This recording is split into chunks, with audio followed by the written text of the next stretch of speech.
Awaken specialisation high school में कुछ गुंडों ने अपनी क्षमताओं के साथ जंग को हराया, लेकिन हर बार जंग खुद को ठीक कर लेता है क्योंकि उसके पास पुनर्जनन की क्षमता है। इसे एक एस रैंक क्षमता माना जाता है, लेकिन गोंग के लिए यह नरक की तरह है क्योंकि जब वह पुनर्जीवित होता है तो उसे बियर को बहुत अधिक दर्द होता है, जबकि गुंडे उसे दर्द में देखकर हंसते हैं। वह किसी को भी इसके बारे में नहीं बता सकता क्योंकि उसकी पुनर्जनन क्षमता के कारण कोई सबूत नहीं बचा है।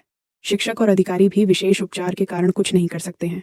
गुंडों को सरकार से पैसा मिलता है। जी यंग को यह सब सहना उसकी माँ की वजह से है। उसके पिता का निधन हो गया था जब वह सिर्फ 5 साल का था, इसलिए उसने स्कूल पूरा होने तक यह सब बदमाशी सहने का फैसला किया। वह सी रैंक हंटर बनने की उम्मीद करता है। ग्याम एक शिकारी बनना चाहता है ताकि वह पैसे कमा सके और उसका परिवार कहीं बेहतर तरीके से रह सके। एक दिन ग्याम को सूचित किया जाता है कि उसकी माँ आईसीयू में है। अधिकारियों ने घोषणा की कि उसकी माँ एक दुर्घटना में शामिल हो गई है, लेकिन वास्तव में गुंडों का नेतृत्व गोकू कर रहा है, जिसके पास एक क्रिस्टल क्षमता अपने साइडकिक्स थॉर और सैलमन के साथ जियान की माँ के रेस्तरां में गया। वहाँ गोकू ने जियान की माँ से उसके साथ बाहर जाने के लिए कहा और दिखाया कि वह जागृत है और क्रिस्टल बना सकता है। लेकिन जब जी यंग की माँ ने मना कर दिया और गलती से उसका फ़ोन फर्श पर गिर गया तो उसने तुरंत माफ़ी मांगी। गोकू ने तुरंत अपनी क्षमता से उसे चाकू मार दिया। जंग जानता है कि यह एक दुर्घटना या क्षमता उपयोगकर्ता का क्रोध नहीं था। वे जानबूझकर उसी दिन उसके एम के रेस्तरां में गए थे जिस दिन जियान अपनी माँ के लिए केक खरीदने के लिए बाहर गया था, क्योंकि यह उसका था जन्मदिन। लेकिन उसे जो पता चला उसने उसे और अधिक क्रोधित कर दिया और उसने खुद को नुकसान पहुंचाना शुरू कर दिया। हालांकि उसका शरीर फिर से पुनर्जीवित हो गया, जिससे उसे और भी अधिक दर्द हुआ।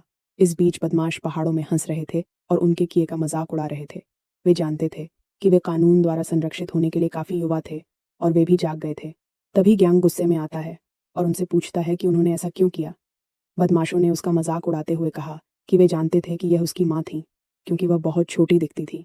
इससे वह और अधिक क्रोधित हो गया और उसने हमला कर दिया।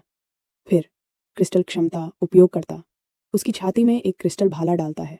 ग्यांग भाला निकालता है और उसका शरीर पुनर्जीवित हो जाता है, जिससे उसे असहनीय दर्द होता है।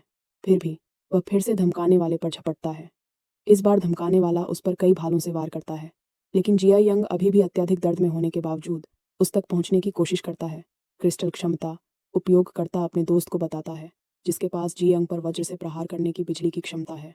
बिजली के हमले से ग्यांग गिर जाता है। ठीक उसी समय जब धमकाने वाले जाने वाले होते हैं, ग्यांग क्रिस्टल उपयोगकर्ता का हथियार पकड़ लेता है पैर और पूछता है कि वह कहाँ जा रहा है।